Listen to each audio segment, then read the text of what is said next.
ఎంత ఎకరం ఎంత ఇప్పుడు గడ్డి? ఇప్పుడు రేటు మట్టి అయితే 10,000. 10,000, 80,000 రూపాయలు నష్టపోయారు పాపం. ఎన్ని గేదెలు ఉన్నాయి మీకు? 5 గేదెలు. 5 గేదెలు. 2 గేదెలు పక్కన కాలిపోయినాయి. 2 గేదెలు పోయింది. మీది గడ్డి మెట్టు కూడా ఉంది మీది మొత్తం? మీది గడ్డి మెట్టు. మీది ఎన్ని ఎకరాలు? మీది 5 ఎకరాలు. ఈ మధ్యన గంజాయికి అలవాటు పడిపోయారు బాగా 5 సంవత్సరాల నుంచి. వాళ్ళు ఏం చేస్తున్నారు ఏంటో కూడా అర్థం కాకుండా చేస్తున్నారు పిచ్చి పిచ్చి పని.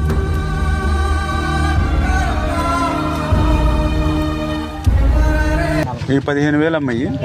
ఈ మొత్తం మీ గేదెలు గడ్డిమేటు పాక మొత్తం 40,000 అమ్మేది. ఎన్ని మానవత్వంతో అందరం తలకు 5,000 తలకు 10,000 వేసుకుని చేస్తా ఉన్నాం మేము స్పందించి ఏమో తెలుగుదేశం పార్టీ తరఫున అందరం. ఏదైతే ఆ యొక్క గడ్డివాములు పాకలు పశువులతో నష్టపోయినటువంటి